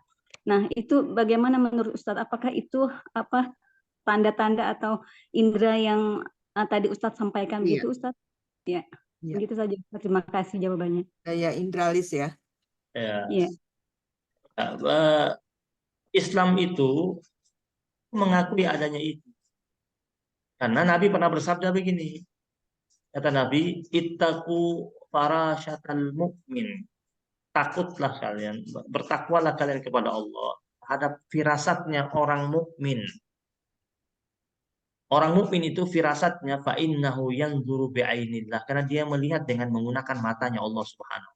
Ya, orang mukmin yang betul-betul dekat sama Allah Subhanahu wa taala, rapat dengan Allah Subhanahu wa taala, itu Allah Subhanahu wa taala hadirkan untuknya firasat yang cenderung tepat itu atas bimbingan Allah Subhanahu wa taala. Itu anugerah Allah Subhanahu wa taala. Kalau seumpamanya kita ada rasa-rasa, ada masih berbentuk ini, hati-hati bedakan antara firasat dan sangkaan-sangkaan. Ya, karena sangkaan berbeda. Kalau sangkaan, kalau orang yang tidak kuat, yang imannya belum mantap, itu suka muncul malah sangkaan. Nah, kalau kita berada pada posisi sangkaan, maka kita perbanyak membaca istighfar, minta ampun kepada Allah SWT. Mudah-mudahan agar sangkaan-sangkaan tersebut tidak terjadi adanya. Ya. Jadi banyak membaca istighfar, memohon ampun kepada Allah, kemudian baca ta'awuz, isti'adzah, mohon perlindungan kepada Allah Subhanahu wa taala terhadap sangka-sangka yang tidak baik. Firasat itu memang pemberian daripada Allah Subhanahu wa taala yang Allah anugerahkan kepada hamba-hamba Allah pilihan, yang dengannya akhirnya Allah tuntun dia pada firasat tersebut. Makanya dia mau jalan ini, mau berangkat, nanti aja deh, sepertinya mau hujan. Kayak feeling gitu ya, Ustadz. Tahu-tahu benar memang dia jalan, dia tunda setengah jamnya hujan turun. Feeling so good Hujan. biasanya. Nah, itu anugerah Allah Subhanahu wa taala. Anugerah ya. Tapi itu firasat itu orang mukmin yang baik dikasih sama Allah seperti itu. Tetapi jangan sampai dia jadi takabur. Iya. Takabur bisa hilang nanti. Ya. Makanya itu yang bilang Imam Al-Ghazali itu ya, tentang al-hiss as-sadis. Ya. Jadi daya indrawi kolbu itu berbeda dengan daya indrawi biologis, daya indrawi mata, beda dia. Ya, kolbu itu punya daya indrawi, tapi dia mampu melihat dengan mata hati. Lihatnya dengan mata hati, mendengar dengan suara hati, berbicara dengan kata hati. Kolbu itu dapat meraba, tapi merabanya dengan sentuhan hati. Sehingga kata Al-Ghazali, dia mengatakan indrawi kolbu itu sebagai indrawi keenam yang menjelma di dalam pikiran dan cahaya hati. Seperti itu. Allahu a'lam. Iya. Oh gitu ya. Ya kadang-kadang kita itu kedekatan ya. Maksudnya dipengaruhi juga kedekatan kita kepada Allah, dan Allah kan kita nggak tahu ya Allah sayang pada siapa hamba-hambanya, kan kita nggak tahu gitu. Jadi bisa aja jadi kita dianjurkan juga tidak selalu menganggap remeh orang ya, maksud Ustadz ya. Bisa aja dia kekasihnya Allah, kita nggak tahu gitu. Jadi kita juga belajar di sini menghargai orang karena kedekatan kepada Allah itu adalah rahasianya Allah. Jadi itulah. Seperti tadi ya, firasat itu kadang-kadang memang kita ada tuh kayak indera keenam gitu, kayaknya nih feeling gitu ya, feelingnya begini gitu, taunya benar gitu tuh. Kadang-kadang kita nggak ngikutin gitu kata hati kita kadang-kadang ya, padahal udah ada firasat ini tapi kita kadang-kadang lawan gitu. Jadi akhirnya terjadi benar baru kita menyadarinya. Baik, mungkin ada lagi Ibu, silakan. Bu Yani, ada pertanyaan dari Bu Asanti di chat room, Bu Yani. Oh, di chatroom ya. Coba saya lihat. Ini kok nggak keluar di chatroomnya ya? Oh iya ya, oke. Bukan ini, bukan ini. Dari Bu Asanti. Ashanti. Boleh ini Bu. Oh ini nih. Ashanti. Dibacain? Boleh bacain Bu Rini? Ya, bentar ya.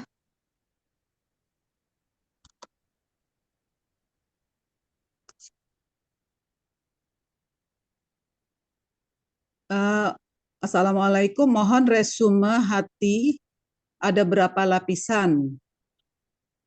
Lapisan 1, lapisan 2 kolbu, lapisan 3 fuad. Itu aja pertanyaannya. Makasih. Oh, Ya. Silakan Ustadz. oh, kurang catatannya itu berarti. Bu Asanti Ya. mungkin bisa langsung Bu Kurang Asanti. catatannya. Itu kurang catatannya. Iya, Iya betul Pak Ustadz. kurang Bukan catatan. tadi kolbu sama loop ya. Dulu ada loop juga. Silakan Bu. Assalamualaikum warahmatullahi wabarakatuh. Waalaikumsalam warahmatullah. Silakan. Tadi saya agak ini ya, belum begitu jelas. Lapisan dari hati atau kolbu tuh masih belum begitu jelas gitu. Ya, tadi Jadi tadi ringkasannya. saya sudah sampaikan lengkap tadi ya. Jadi tadi saya sudah sampaikan lengkap tadi semuanya. Yang pertama itu sadar. Ya. Ya. Habis sadar qalb. Habis qalb fuad, habis fuad lub. Ya. Ada sadrun, ada qalbun, ada fuadun, ada lubun. Nah, tahapannya itu. Ya. Paling depan itu sadar. Di bawahnya sadar ada qalb. Di bawahnya qalbun itu ada fuad. Dan di bawahnya fuad itu ada lubun. Ya, jelas ya? Oke, Ustadz. Kalau yang feeling atau firasat itu berada di mana, Ustadz? Ya, Feeling atau firasat seorang muslim itu itu berada di di kalbun, lapisan di kalbun. Di kalbun dia. Iya. Udah bisa terjawab ini, Asanti? ada lagi Ustadz, kalau kita merasa ada was-was itu untuk membedakan was-was yang datangnya dari Allah apa dari setan itu Was-was, bagaimana? kalau was-was sudah pasti setan. Kalau was-was. Kalau was-was sudah pasti setan. Alladzi yuwaswisu fi sudurin nas. Was-was itu sudah pasti setan dan was-was itu kecenderungannya negatif. Was-was. Kalau peringatan dari Allah bagaimana Ustadz? Tanda di kita misalnya, kamu jangan melakukan ini apa berpatokan dari syariat atau kita dari feeling atau firasat itu Ustadz? Syariat dong. Syariat. Kita tidak bisa jangan lakukan ini dan itu patokannya feeling. Harus berdasarkan syariat Quran dan sunnah Rasulullah SAW. Harus ada dalilnya dan rujukan. Ustadz, kalau misalnya ini, gimana Bu Asanti sudah terjawab ya? Syukron Pak Ya Ustadz. sudah. Iya, Ya. terima kasih. Jazakallah. Ya, syukron Ustadz. Kemudian ini Ustadz saya membedakannya ruh itu yang ditiupkan kepada manusia ya pada 4 bulan kehamilan itu lain dengan kolb yang Ustadz tadi jelaskan gitu ilmunya itu apakah ada hubungannya dengan ruh gitu? Ruh jawabannya sederhana Bu. Jawabannya dari Al-Quran. Yas'alunaka 'anir ruh. Mereka bertanya kepada engkau wahai Rasul tentang ruh. Maka jawablah kata Allah. Ruh itu urusan aku.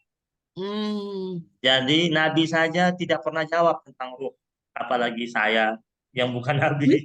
Iya, makanya kita di dalam diri kita ditiupkan ruhnya Allah gitu ya. Itu udah cukup segitu aja. Iya. Ketika di dalam diri, makanya Allah itu dekat. Kulir roh, Allah bilang kulir roh min amri rabbi. Katakanlah ruh itu adalah urusan Tuhan saya.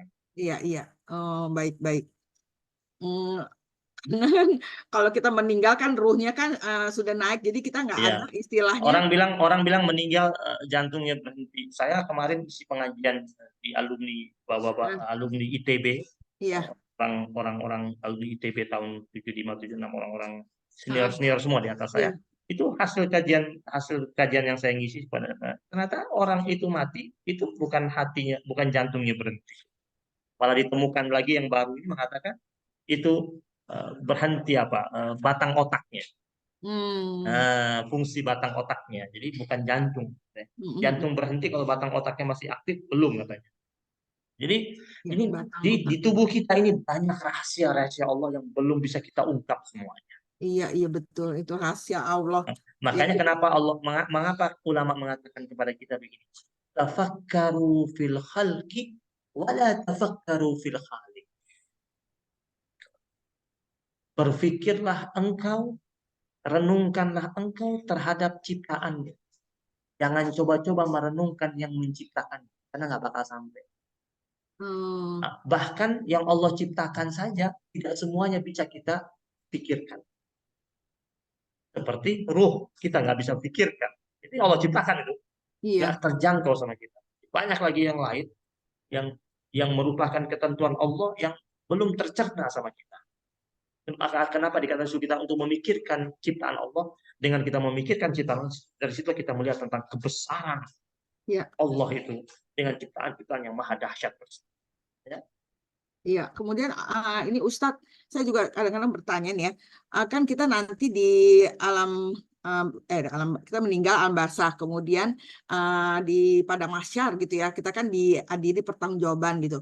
Kan apa yang kamu perbuat itu pasti ada pertanggungjawabannya. Berarti di dalam tubuh kita ini ada yang apa suatu bagian yang merekam semua perbuatan kita dari A sampai Z itu, yang seperti kayak di pesawat yang jatuh kan ada itu black box itu kan, berarti di tubuh manusia juga ada seperti kayak gitu ya Ustadz. Itu bisa berarti, bisa mungkin kan? Ya kan? Kembali lagi ya. Kembali lagi kan? Kembali lagi. Tetapi yang sudah pasti itu di Al-Quran mengatakan ada raqib atid, ya kan? Iya. Oh ya, mencatat ya. Raqib atid ini apa tugasnya? Iya. Melakukan filing, memfiling semuanya. Iya. Jadi ada yang mencatatnya, ada yang merekamnya. Dan di filing dengan rapi, dengan standar yang sangat tinggi, kemudian tidak pernah lowbat, tidak pernah gagal sinyal, ya kan? Iya. Dan terekam semuanya. Dan di hari akhir itu Allah Subhanahu wa taala datangkan kita dengan dua alat bukti. Dan kalau sebut dalam Al-Quran, di dunia ada orang dijadikan tersangka dengan dua alat bukti. Iya. Di akhirat kita disidang sama Allah dengan dua alat bukti. Al-yawma nakhtimu ala afwahihim wa tukallimuna aydihim wa tashhadu arjuluhum bima kanu yaksibun. Allah sebut dua alat bukti itu dalam surat Yasin itu. Di mana kita punya mulut terkunci rapat semuanya, terus Allah sidangkan kita dengan dua alat bukti. Tangan akan berbicara.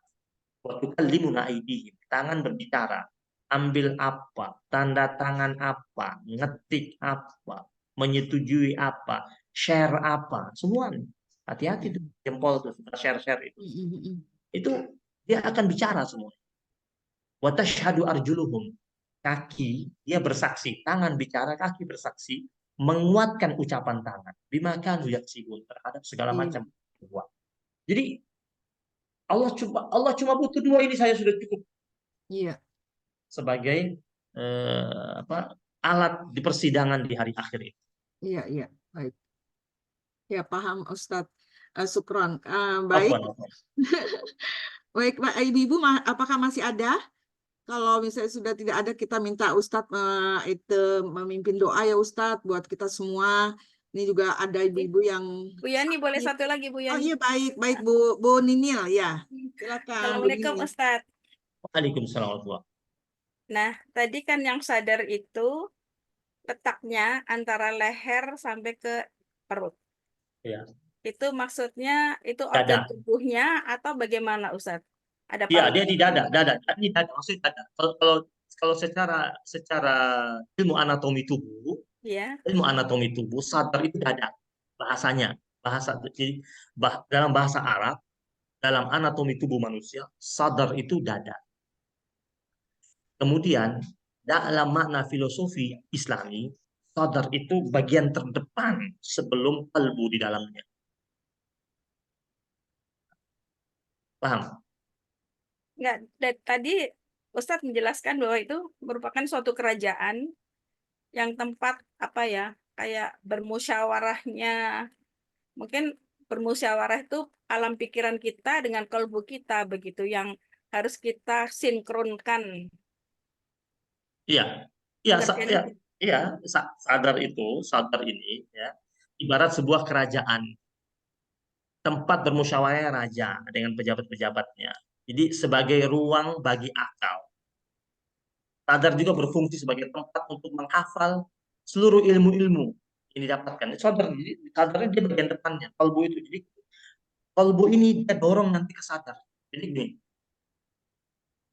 kalbu itu dia di bawahnya sadar ini. Jadi ketika kalbu ini berperan, sadar itu akan menampakkan. Jadi orang itu kelihatan lapang hatinya itu lewat mana? Sadarnya itu, adanya itu. Di tampilan luarnya. Seperti Nabi Musa itu dia bilang, Rabbi syrahli sadri. Ya. Adahai Tuhanku, lapangkan dadaku. Karena dia udah emosi, udah kesal sama umat. Dia minta sama Allah agar Allah lapangkan dadanya.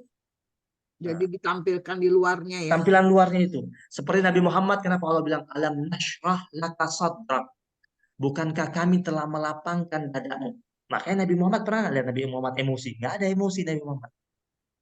Karena Allah lapangkan dada. Jadi, tampilan Nabi itu lembut, santun, penuh dengan senyuman, tidak ada dendam, tidak tampak itu.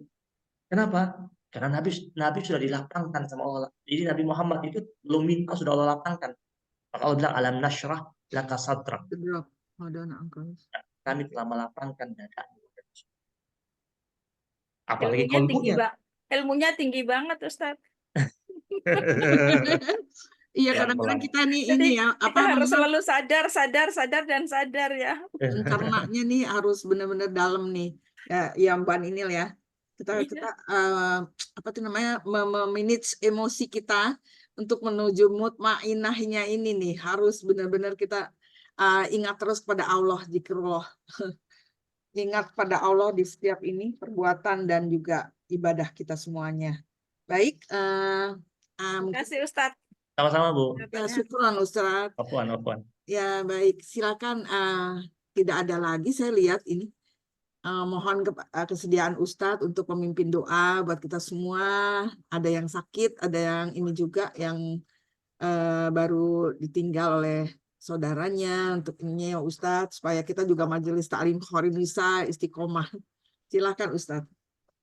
Baik ibu-ibu soleha, jamaah Majelis Taklim Khairun Nisa yang dimuliakan Allah Subhanahu wa taala, di akhir majlis kita yang mulia, mari sama-sama kita tundukkan kepala kita hadirkan hati kita memohon ridho dari Allah Subhanahu wa taala agar Allah Subhanahu wa taala berkahi hidup kita, hadirkan taufik, inayah dan hidayah dalam kehidupan kita. Kita doakan teman-teman kita di Majelis Taklim yang sakit, Allah angkat penyakitnya, Allah sehatkan sebagaimana sedia kala. Dan kita berdoa juga untuk mereka yang ditinggalkan oleh kerabatnya, saudaranya, dan orang-orang yang dicintai, diberikan kekuatan, ketabahan oleh Allah Subhanahu wa taala. Agar seluruh jamaah yang hadir pada saat ini, segala macam bentuk hajatnya dikabulkan oleh Allah Subhanahu wa taala. Keinginannya dimudahkan oleh Allah Subhanahu wa taala. Yang punya usaha, bisnis, Allah lancarkan usaha dan bisnisnya. Yang punya keinginan, Allah mudahkan segala macam bentuk keinginannya. Yang memiliki doa, Allah kabulkan segala macam bentuk doa dan keinginannya. Ala hazihi niyya al-Fatihah.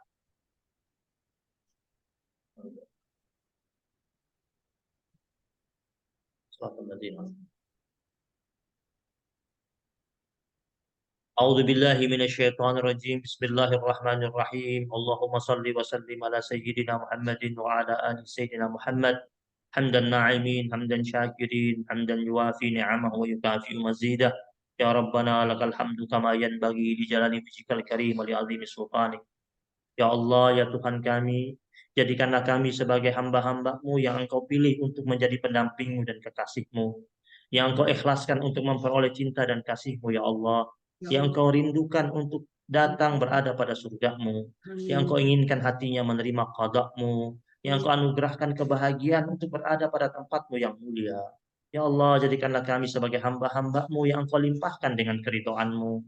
Yang Engkau lindungi dari pengusiran dan kebencian-Mu. Yang Engkau istimewakan dengan makrifat-Mu. Yang Engkau arahkan untuk mengabdi semata-mata hanya kepada-Mu. Amin. Yang Kau pilih untuk menyaksikanmu ya Allah, yang Kau kosongkan hatinya untuk diisi dengan cinta-Mu, yang Kau bangkitkan hasratnya akan karunia-Mu, yang Kau ilhamkan padanya untuk mengingat-Mu ya Allah, yang Kau dorong padanya untuk mensyukuri-Mu, yang Kau sibukkan dengan ketaatan kepada-Mu ya Allah. Jadikanlah kami ya Allah sebagai hamba-hamba-Mu yang saleh dan salehah, yang Kau pilih sebagai hamba-hamba-Mu yang senantiasa bermunajat pada Ya Arhamar Rahimin, jadikanlah kami ya Allah di antara orang-orang yang kedambaannya adalah mencintai dan merindukan-Mu. Nasibnya hanya merintih dan menangis, dahi-dahi yang hanya sujud akan kebesaran-Mu. Mata-mata yang terjaga di malam hari untuk mengabdi pada-Mu. Air mata yang terus mengalir karena takut pada-Mu ya Allah. Hati-hati yang terikat pada cinta-Mu ya Allah. Kalbu-kalbu yang terpesona akan kehebatan. Ya Wadud, kami memohon cinta-Mu ya Allah dan cinta orang-orang yang mencintai-Mu, dan cinta kepada amalan yang membawa kami ke samping-Mu. Jadilah Engkau ya Allah lebih kami cintai daripada selain-Mu. Jadikanlah cinta kami kepada-Mu ya Allah membimbing kami pada ridha-Mu. Kerinduan kami kepada-Mu ya Allah mencegah kami untuk bermaksiat pada-Mu. Ya Allah ya Tuhan kami, tataplah diri kami ya Allah dengan tatapan kasih dan sayang-Mu. Jangan pernah Engkau palingkan wajah-Mu yang mulia ya Allah di hari akhir dari kami walau sesaat saja. Jadikanlah kami ya Allah sebagai penerima anugerah dan karunia. Ya mujibas sa'ilin, ya mujibas sa'ilin. Wahai pemberi ijabah, wahai penerima taubat, kami datang kepadamu ya Allah pada hari yang mulia ini, di majlis yang mulia ini, dengan perahu-perahu amal kami, untuk berlabuh di dermaga pengampunan dan cinta. Rabbana atina fid dunya hasanah, wa fil akhirati hasanah, wa qina adzabannar. Wa sallallahu ala sayyidina Muhammadin nabiyil ummi wa ala alihi wa sahbihi. Wa baraka wa sallama alhamdulillahi rabbil alamin. Amin. Subhanakallahumma wa bihamdika asyhadu an la ilaha illa anta astaghfiruka wa atubu ilaik. Wabillahi taufiq wal hidayah wal ridha wal inayah wal afu minkum. Wassalamualaikum warahmatullahi wabarakatuh. Waalaikumsalam warahmatullahi wabarakatuh. Amin amin ya mujibas sa'irin. Alhamdulillah. Terima kasih jazakumullah khairan katsiran Ustadz Abdurrahman Al-Habsyi atas ilmunya. Semoga kita dengan ilmu ini kita kalbu kita terjaga ya, selalu bercahaya. Semoga Ustadz selalu sukses dan sehat dalam mensyiarkan nilai-nilai agama. Baik ibu-ibu hadirin rahimakumullah, kami haturkan terima kasih atas perhatiannya ya selama 2 jam perhatiannya, jazakumullah khairan katsiran. Mohon maaf lahir batin. Kami yang bertugas hari ini yaitu Ibu Evi, Ibu Nini dan saya Yani selaku pembawa acara, mohon maaf lahir batin ya kalau apabila ada salah dan hilaf dalam perkataan maupun sikap kami. Dan kita tutup dengan doa. Robbana taqabbal minna innaka antas samiul alim wa tub alaina innaka antat tawwabur rahim. Sekali lagi kita tutup dengan doa kafaratul majelis. Subhanakallahumma wa bihamdika asyhadu alla ilaha illa anta astaghfiruka wa atubu ilaik. Wabillahi taufiq wal hidayah. Wassalamualaikum warahmatullahi wabarakatuh.